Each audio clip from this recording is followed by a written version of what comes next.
the hatred, the separation between the people of Israel, I don't know. There's no second to it. Returning to the first question, how can we renew ourselves as the Israeli nation?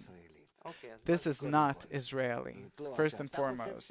Not what you think, that they're not living according to your Torah, and that they think that you're not living according to their Torah. Each has a Torah of his own. The only thing left to do is each to take his own Torah and hit the other over the head with it. And what? That's our question. We're asking you. This is the situation. We have to arrange the education of the people, which is love above all differences and above all factions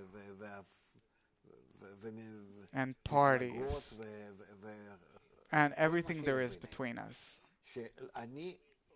That I get from this education, first of all, it's compulsory education, where first of all we have to connect. And the connection isn't on the level where we're opposite to each other, but above it. Like in one family. Like in one family. For sure, all of us are different. We're all opposite. According to our oppositeness, we're separated. We hate each other. We're not talking about that level. Suppose it's the level of this table. That's obvious. We've been there and that's it. We're not engaging in it anymore. Who's like that? Who's like this? Who's right? Who's not? And whose turn is it to run the country now? To the right or to the left? Enough. Let's decide once and for all about the education of Israel. The education of Israel, it means that we're not painting a person in a certain color. We're not measuring him according to is he right like this or right like that, according to these or those. No one's close or distant. Everyone's close to me. Everyone is family. Members of one family. I must, and I'm obligated to treat everyone equally in a way of love. And everyone wants to set an example in this respect to the others.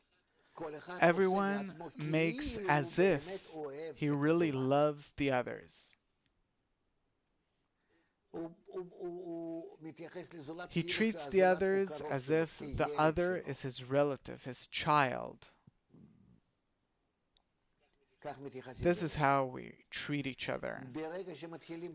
The moment we start treating each other this way, we have to bring examples, activities, workshops, in short, different such activities for the people. And since the hearts follow the actions, we will reach a state where the people will start feeling that as a result of the connection, like we do it in workshops, in tents, we see from these examples how impressed by it they are, that suddenly there's some kind of a connection, some kind of an agreement. Suddenly we're talking, we're not yelling at each other.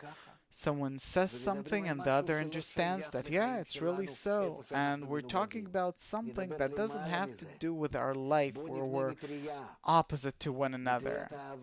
We're talking above that. Let's build an umbrella of love, an umbrella of the good connections between us that will save us from this death, from this pit that we're in.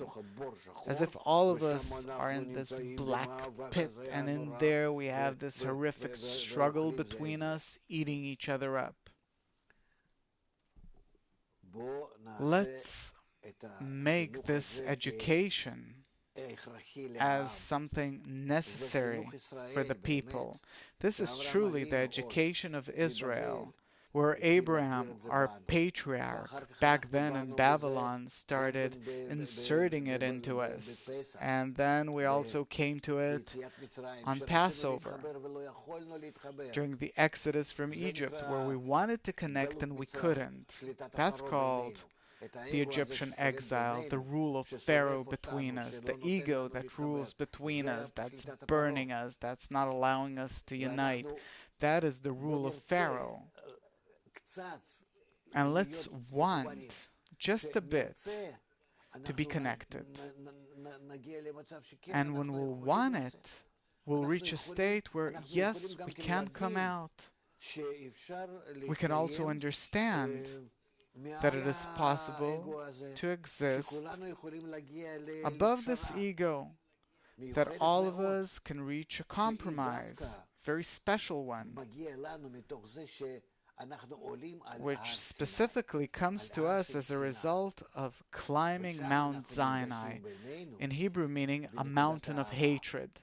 And there we meet between us in the point of love. And if we're around Mount Sinai, this will be your burial place. Here you will only find your burial place. The place where we're in dispute and argue, yes, around hatred. We have to try and rise above the hatred to the top of the mountain, and then we invert this mountain of hatred into the so-called the mountain of God, of love. The Creator, He's the symbol of love. Let's not pay attention to what grades do we give this essence of the higher force today. It is the force of bestowal and love. Therefore, its condition towards us is love thy neighbor as thyself. This is what the Torah has to teach us. Accept this Torah. Around this, all of you can connect, because it doesn't speak about different parties and factions or anything, only about love.